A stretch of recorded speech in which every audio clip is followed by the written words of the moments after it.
You're about to see why a steak that hits temp can still hit your stomach wrong. We're exposing 13 budget steakhouses where high volume often means shortcuts, and shortcuts mean risk. Let's start with the myth. The steak has arrived, everybody. I gotta say a few things about this steak. My medium well steak came to me burnt on the outside. Medium rare is safe if it's seared. That's true for whole cuts, until handling errors creep in. Watch for 3 red flags the moment your plate lands: suspiciously fast service, a mushy, wet texture, and a gray edge with a cold center. I don't like how thin the steak is. It's very, very thin. It was cooked perfectly, but the burnt on the outside made it impossible to taste the meat. I cannot finish my steak because all of the char. Keep watching and you'll learn how to spot the danger before your first bite, and which places to skip. Quick favor before we move on. If you appreciate this content, consider giving this video a like and subscribing to the channel. Believe it or not, more than 92% of viewers haven't subscribed yet. It's free and only takes a second, but it means the world to us. So did you subscribe already? Great, thank you so much for your support. Now back to the video. What they don't tell you is, the sear you see is only half the story. The danger often starts long before your steak hits the grill, and once it's inside the meat, a perfect crosshatch won't save you. Most importantly, let's see if it's medium rare right now. Alright, time of the truth. Medium rare.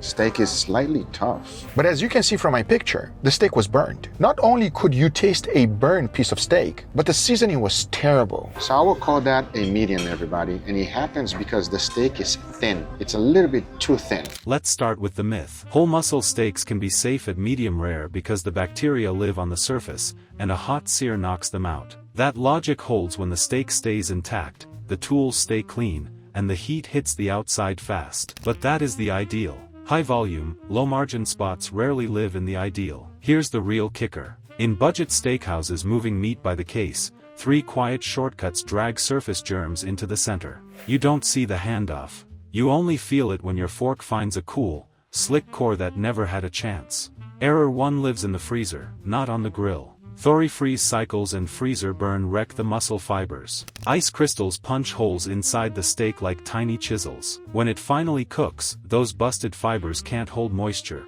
so the center turns mushy and wet. I was unable to eat the food on how badly it was cooked. 1 star. And on top of it all, a burnt blooming onion. Oh, that's bad. That's their signature dish. First of all, the steak has a little bit of seasoning on top, and that's slightly spicy. It takes away the beefy flavor. I'm not a huge fan of that seasoning at all. That bouncy, sponge-like feel, that's your clue. Press the meat and you'll see juice rush out and pool fast. Then the bite collapses instead of offering a clean spring back. It is like chewing on a damp kitchen sponge, not a firm, juicy cut. Why it matters goes beyond texture. Every time a steak sits half-thawed, it tempts the danger zone. Add a few of those events across shifts or deliveries, and you stack risk. The outside might never smell off, but the inside is already primed to weep and to host whatever rode along through those hours out of proper cold. First thing that caught my eyes is the grill marks, and of course the sad gray color that comes between them. Ended up weighing the steak as a joke and found out it was 3.4 ounces. This is absolutely ridiculous. This is a terrible way to sear a steak. And on top of that, look how thin the steak is. Now error 2.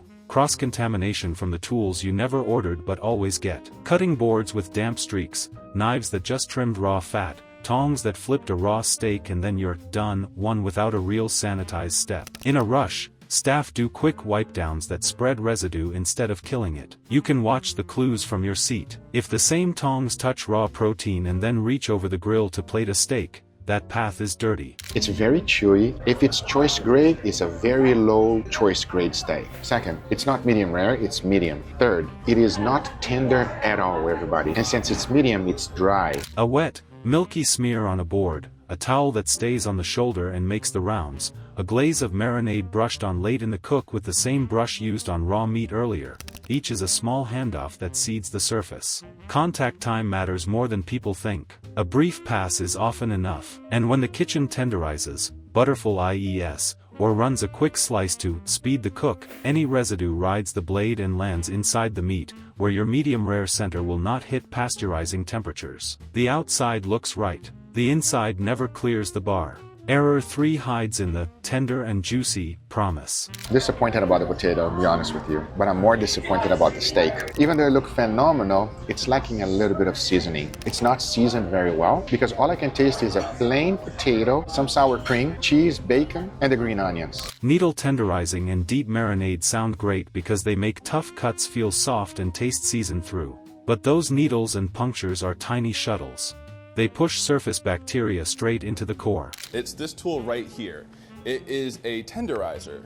So what is happening is the butcher is expelling needles into the cut to make it more tender. If you look closely, you can see little puncture wounds all over the eye of the pork chop. Yeah, there's little holes, right? They're everywhere. Exactly. And if you think about puncturing holes all in it, you're releasing more of those juices and the meat's gonna spoil fast. So the center you want at 130 to 135 looks rosy, but it is now an interior zone that needed higher heat and more time than it got. That's why you can slice a steak that looks textbook and still be wrong where it counts. I'm so disappointed. This place is filthy. Ugh. A cucaracha, oh my God, that's bad. Oh my God. So what do you do at the table? Give yourself 30 seconds. Start with the clock. If your steak lands faster than the sides, that's speed over care. Check the edge. A dull gray ring with a cool, ruby center means it went from fridge cold to hot flame without a proper rest or even heat, classic sign of a rushed cook on a compromised piece. Then test the bite. If it feels slick on the tongue and breaks down into paste, not fibers, stop. So my steak was ordered medium rare, and as soon as I cut it open, take a look. I want you to be the judge. This is not medium rare, it is medium. I placed a to-go order and asked the steak be medium rare. I cut into the steak and it was actually medium. I ordered a 12-ounce steak. When I weigh it, it weighed at 9.9. Send it back. You are not being picky. You are cutting off a trip you do not want. The truth is, safe temp only counts when the path to the plate stayed clean and the muscle stayed intact. Now let's move on to the 13 red flags that map to 13 steakhouses you should skip, the places where speed, shortcuts, and staged grill marks show up in the same order, night after night. The ribeye cut had plenty of disgusting uncooked fat. I don't like the seasoning. They definitely try to mask the flavor of the steak. The only thing that stand out from Outback was that it did not take me an hour to chew. It is unevenly cooked. It has a terrible crust. Safe temp sounds comforting, but it means nothing if the steak's been pierced, smeared, or dragged through thaw-refreeze hell. The center stays risky when needles, dirty tools, or ice damage move surface bugs inside. That rosy glow is a mask, not a shield. Roadhouse doesn't open till 4 o'clock every day, not because they don't serve lunch, but because they're spending that time making everything for the dinner rush. This unrendered fat was not good. They were trying to get grill marks. When you do that, you forget about the most important thing, cooking and rendering the fat properly. This is white fat. No caramelization, completely raw, and to me, unedible. If this gave you something to chew on, hit like, subscribe, and share it with someone who orders steak on autopilot. Then use the 30-second test before your next bite. Fast plate, gray edge, slick bite, send it back. Next, we'll name the 13 steakhouses and the exact red flags tied to each, so you can spot the danger before the menu lands.